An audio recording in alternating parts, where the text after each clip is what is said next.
Hey guys, I'm Anthony Russo, and you're watching Austin Underground.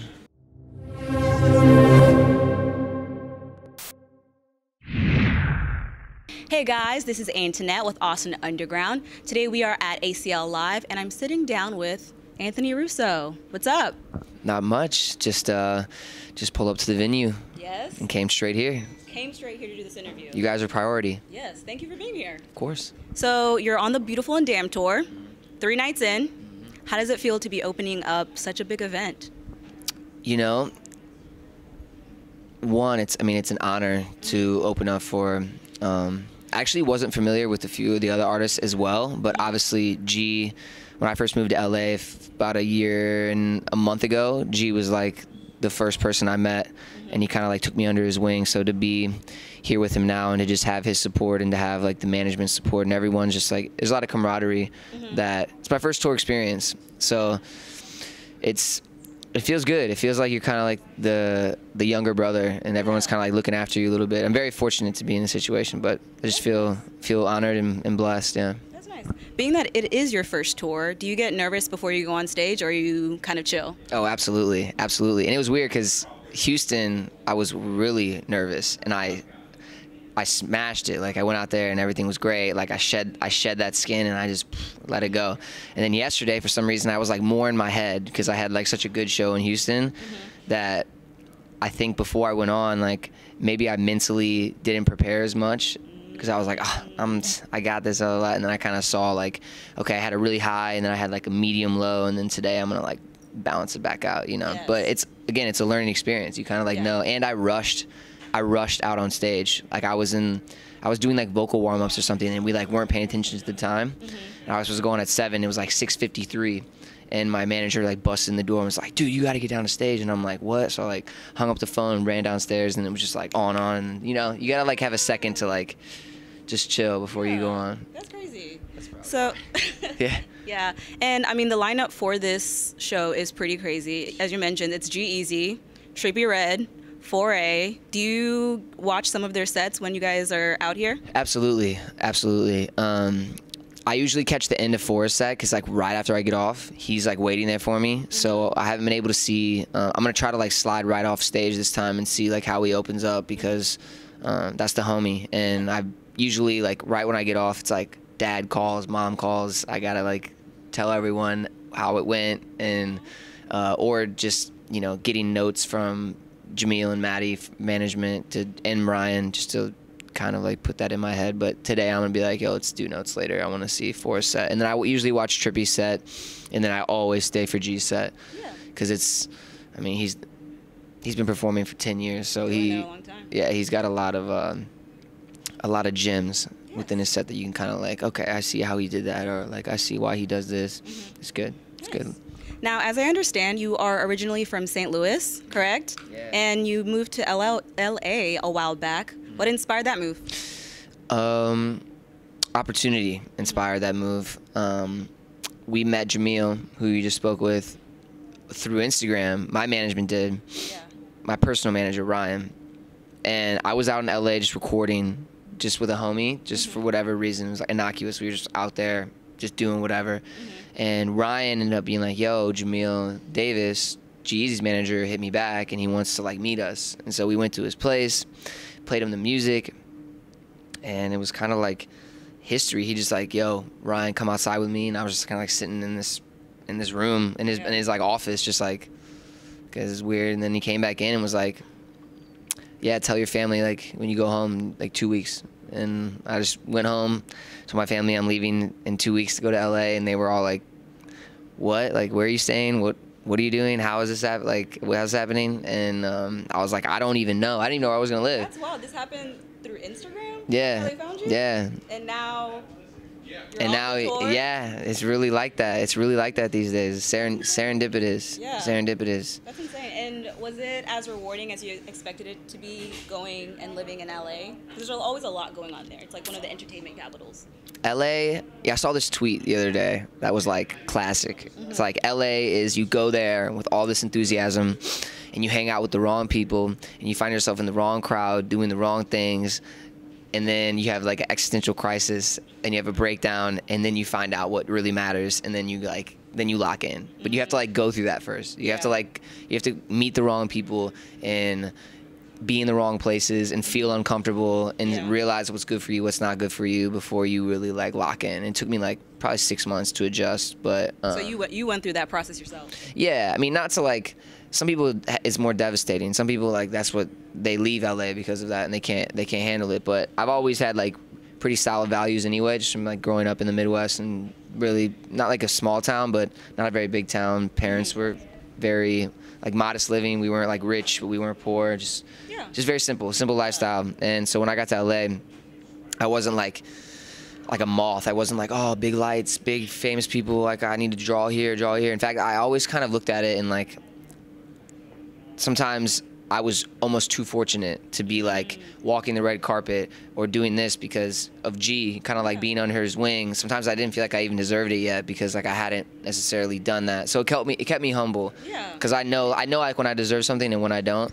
So it took a lot of like swallowing my pride to be like, all right, I'm just gonna walk behind G for this, even though like there's really no reason for me to be here yet. Yeah. Just look around and absorb and learn and just be ready for when it is your time, you know? I imagine you've learned to sort of surround yourself with the right people so that you're staying on that path. Yeah, it's actually, I don't know if this is just a matter of like conditioning or like how I grew up, but all of my closest friends are somehow from the Midwest that live in LA. I don't really have anyone. Do I have anyone? Jamil, other than Jamil, who grew up in LA, every single one of my close friends that I hang out with on a regular basis is from the Midwest, either Chicago, Kansas City, or St. Louis. And I have one friend that's from from Indiana. He's probably gonna be mad that I don't know him, but oh no, he's from Pennsylvania. He's from Pennsylvania, Philadelphia. Yeah. Wait, is Philadelphia in Pennsylvania, right? Or am I tripping? Philly. Yeah. I'm not good with geography. It's like one of my worst things. Okay, but you are great at singing. Yes. Of course. So I have a question about your creative process. Okay. So when you're making your music, what is one goal that you typically have, like when you're recording or songwriting? Like when people hear your music, what do you want them to get out of it? I want them to feel like honesty more than anything. Even if it's not honest. Like even if it's not an honest story, I love writers like Party Next Door who can like dive into someone else's shoes and make up a story that they think this person would think about or this person would experience. And it's not like, yeah, he went through that, but he was able to like encapsulate that into a song. So even when I'm not, most of the time it's personal stuff for me, but sometimes when it's not and I just want to write, like I just have a dream or I just am thinking one day, daydreaming, I have like almost like a movie plot. And I'm like, oh, this would be interesting to write about. Like, I want to write about this. Okay. Just making it like come off to the audience as like, wow, this person put a lot of like thought in the way he sang it and the way he wrote it and like the timing of the words and like the inflections of the words, like all like little details of like, oh, if I would have sang that a little differently, it wouldn't have hit as hard, you know? Okay. Even if it's like a little bit off pitch or like that's all choices, you know? So you're meticulous when you're in the studio. Yeah, very meticulous. In the free-flowing creative process, not as much. I'm very much like in the booth, like just yelling things and like singing, trying to like connect with the song. If we start from scratch or if we start with like a beat or something, typically we don't. I work with like producers now, so it's rare that we'll just throw on a beat, but sometimes the producer will come in and be like, oh, I made this yesterday, like what do you think about it? And it'll be something like just a chord progression. Okay. Or just like drums, and it's nothing really like evolved yet, and just like open platform, open canvas for me to just go. Out of curiosity, when you're not creating your own music, what artists are you listening to? Like who is on your lit playlist right now? Who's on my lit playlist right now? You know who I just got into recently is Troye Sivan. Oh, Troye Sivan? Yeah, I never really like dove into his music before, but I heard the song My, and I'm like, I love 80s music. Yeah. I love 80s and 90s, and like the finesse Bruno Mars thing kind of like bursted this door open, and I have like this whole catalog of music that's like completely 90s driven. Yeah. And I've just been like waiting for the moment to be like, will people like mess with this if I put this out? I mean, there's like huge 90s nostalgia right now, so I know. So now I'm like, okay, Bruno did it, so now that he like opened it up, it's like it's not gonna be as weird for me to go and do something. Now, if I was Bruno, I wouldn't have a second thought of doing something like that like culture like pushing. But being like the younger guy, people are like gonna criticize you a little bit more because you don't have the whatever. So you gotta be like detail with how you release music too, because it's not like I like that genre or that style better than I do other things. I love all the music that I make, but I just, for whatever reason, went on like a 90s kick for like 2 months and just made a bunch of songs that are... I'm a 90s baby, so I appreciate that. I love 90s R&B, hip-hop, all that, pop music, so... Hell yeah. And also the current stuff. Yeah, it's all just a blend. It's all just a blend. So lastly, I'd like to talk about your latest single, 2 a.m. Yeah. It's on all the music platforms. Tell me about that song. What inspired it? So it's that... the best way to explain the song is like, in Portuguese, there's a word called saudade, and it's not translatable. It's just a Portuguese word, and it's like an intense, deep yearning for someone, like longing, and they don't have it in any other language. But it's like it's not even like, oh, I miss you, or I long for you. It's like even deeper than that. There's no word for it other than that word. Like a formless feeling. Yes, yes. It's not even about someone or something. It could be or someone. It could be something or someone. Just like a deep yearning, longing, and that's really what that's like. What this 2 a.m. this song is about is that wherever you go, whatever you're doing, you can't seem to get this thing or this person like off of your mind. No matter what it is, no matter how present you try to be, it's like that the real estate in your head is kind of already taken, and it's kind of like that battle of like, it's 2 a.m. Yeah. I'm up in my head looking at all my friends choose up, and I'm just here on my own.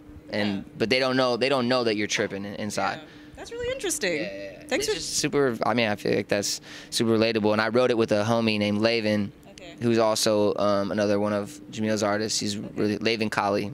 He's fire. Yeah, we wrote that song together and just like pieced it together. And nice. Yeah. Well, thanks for sharing. I'm looking forward to seeing you perform it tonight, in addition to all of your other songs. Before we go, where can people find you online if they want to hear your music or just see what you have coming up next? So I'm Anthony Russo on all music platforms, and then on social media platforms, it's Anthony A. Russo, like just the letter A, Anthony A. Russo, no spaces, because we got to get a little bit higher before we get the Anthony Russo, because someone else has it, and get that check mark. I gotta convince them. You know what? Yeah. It's not even the check mark to me. I really just want the Anthony Russo, but it's such a like ubiquitous name. You know who the other Anthony Russo is? Actor? The main director for Marvel. Oh, okay. So I gotta like shoot him an email or something. Yeah. Shoot him an email. But I feel like you'll get there. Yeah. You'll have it. Yeah. Put Maybe that I'll in the make universe. a song that he really likes or his kids like, and I can be like, hey, can I get your Instagram handle? And it'll be like sneak it in there. Yeah, it'll be good. Well, anyways, Anthony, thank you so much for sitting with me. Yeah, it's been a pleasure. Thank you guys. Yes. Enjoy the show. Yes, everyone. This is Anthony. I'm Antonette with Austin Underground. Thank you so much for watching, and we'll catch you next time.